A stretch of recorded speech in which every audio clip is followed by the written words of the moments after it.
Candidate হিসেবে আসা লাগবে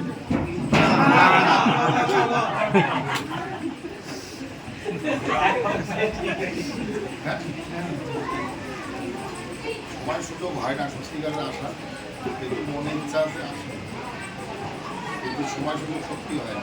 অনুষ্ঠানের সময় আমি কোনো রাজনৈতিক কথা বলবো না, একটা কথা বলবো, আমাদের সমাজে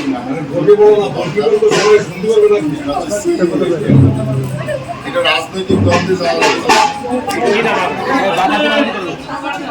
এই বিষয়টা নিয়ে রাজনৈতিক দ্বন্দ্বে যাওয়া যাবে না। প্রকৃত পক্ষে আমাদের ভাবতে হবে সিএ নিয়ে কেন আন্দোলন হয়েছিল, অনশন হয়েছিল মরমা জীবিত থাকা অবস্থা, সেই সমস্ত বিষয়গুলো আমাদের জানা দরকার।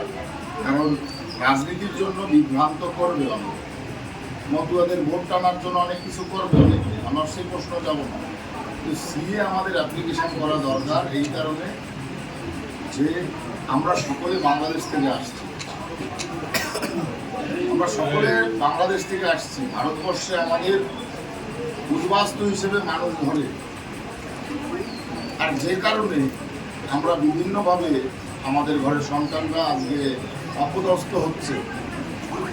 তাতে সে আমরা পাসপোর্ট করতে যাই, আমরা কাস্ট সার্টিফিকেট করতে যাই, বার্থ সার্টিফিকেট করতে যাই, এগুলো উদ্বাস্তুর তকমা আমাদের পিঠের মধ্যে লাগানো আছে বিধায় আমাদের এইভাবে যত সমস্যা আমাদের সম্মুখীন হতে হবে। আমরা সিটিজেনশিপ অ্যাপ্লাই করলে, আমরা সিটিজেনশিপ কার্ড পেলে আমাদের এই সমস্যাগুলো থাকবে না। রাজনৈতিক দলের কথা শোনা যাবে, আমরা আন্দোলন করেছিলাম ৯৯ সালে এই সিটিজেনশিপ। ২০০৪ সালে বড়মার নেতৃত্বে ঠাকুরবাড়িতে অনশন হয়েছিল, অনেকেই জানেন আপনারা। ২০১০ সালে এই সিটিজেনশিপের জন্যই কলকাতার মেট্রো চ্যানেলে মতুয়ারা সম্মিলিত হয়েছিল, সব রাজনৈতিক দল একসাথে হয়েছিল। আমাদের আন্দোলনই ছিল এটা। এইটা নিয়ে হঠাৎ করে গুজব উঠবে কেন, কেন এটা নিয়ে রাজনীতি হবে?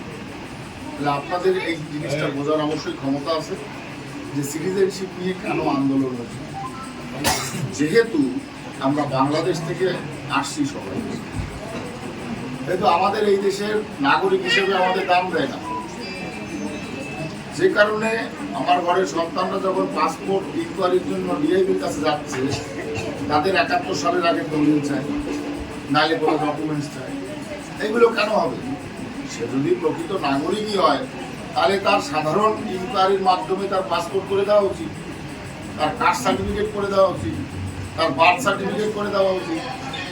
তা না করে পুলিশ ৭১ সালের আগের দলিল বা ডকুমেন্টস ছাড়া আমার সমাজের লোকেদের কাছে পয়সাও নেয়।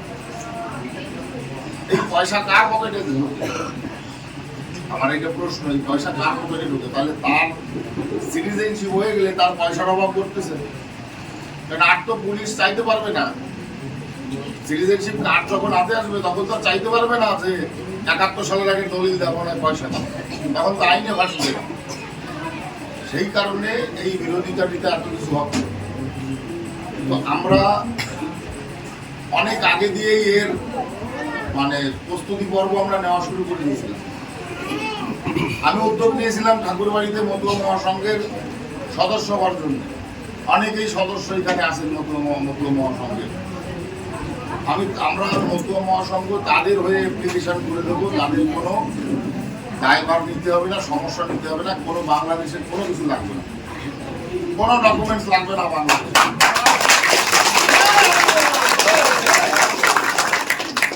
বাংলাদেশের একটাও ডকুমেন্টস লাগবে না। যদি কেউ চাকরি করে, স্কুল মাস্টারি করে, যে কোনো সরকারি চাকরি করে, কেউ পড়াশোনা করতেছে তার ডিগ্রি আছে, কেউ ব্যবসা করে তার ব্যবসার সার্টিফিকেট আছে, কেউ বাড়ি কিনছে জমির দলিল, কোনো রকম কারোর কোনো সমস্যা হবে না। সিটিজেনশিপ সবাই অ্যাপ্লাই করতে পারবে। সিটিজেনশিপ অ্যাপ্লাই করার এই যে পদ্ধতি এত জটিল এই কারণেই যে ভারতবর্ষে হামলা করার বহু অনেক উগ্রপন্থী সংগঠন আছে। সেই উগ্রপন্থী সংগঠনের কোনো সদস্য যাতে ভারতের নাগরিকত্ব না পায়, তার জন্যই এই সিএ এর এত জটিলতা তৈরি করে, কিন্তু সিএ আমার মতো সমাজের জন্য কোনো জটিলতা করতে হবে না। আমরা ঠাকুর বাড়িতে শিডিউল বলবো, প্রত্যেকজন মতুয়ার যে ভোটার কার্ড আছে, আই কার্ড আছে, নাম আছে, সেইগুলো দেখে আমরা সিটিজেনশিপ অ্যাপ্লাই করব। আর যদি কিছু না থাকে, তার মতুয়া মহাসংঘে আপনাদের নাম তুলে দিয়ে আপনাদের সিটিজেনশিপ অ্যাপ্লাই করে দেবো। কোনো রকম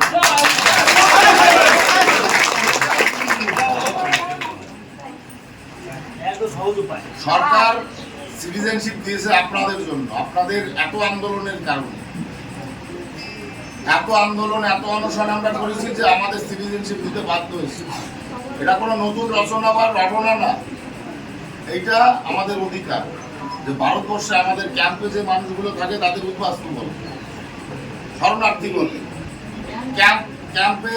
ক্যাম্পগুলো এখনো পর্যন্ত একটা ভালো যে ভিলেজ ক্যাটাগরি থাকে, মানে গ্রাম থাকে, তার এখনো পর্যন্ত স্বীকৃতি পায় নাই।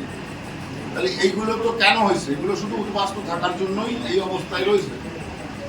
আর এইটা আমরা সমস্যার সমাধান আগামীতে কয়েক বছরের মধ্যে হয়ে যাবে, কারণ বড় বৃহত্তর একটা সমস্যা। 70 বছরে যেটা সমাধান হয় নাই, সেটা সমাধান হতে চলেছে। যার জন্যই আমি বলছি, কারোর কথায় কান দেওয়া যাবে না। ঠাকুরবাড়িতে অল ইন্ডিয়া মতুয়া মহাসংঘের দায়িত্ব নিয়েছে যে প্রত্যেকজন মতুয়া যারা আছে, আমরা অ্যাপ্লিকেশন করবো। অ্যাপ্লিকেশন করার পরে আমাদের একটা ফিজিক্যাল ভেরিফিকেশন, হাতের ছাপ, চোখের ছাপ, যেমন আধার কার্ডের সময় হয়েছিল, কি করবো, একটা কার্ড আসবে। কারোর সিটিজেনশিপ যাওয়ার নাই, কারোর সিটিজেনশিপ যাওয়ার নাই, সিটিজেনশিপ আসার। এ জায়গায় কারোর কোনো রকম ক্ষতি হবে না, যে যতই রাজনৈতিক অপপ্রচার করুক। আমরা সারা জীবন মতুয়াদের সেবা করেছি, করবো, এবং আগামীতে আমরা করতে হবে আমাদের। কারণ আমাদের তো মানুষরা যাবে কোন জায়গায়? আমাদের মানুষদের জায়গার যাওয়া আছে, কোনো জায়গা আছে যাওয়া? সেই জিনিসটা বুঝতে হবে।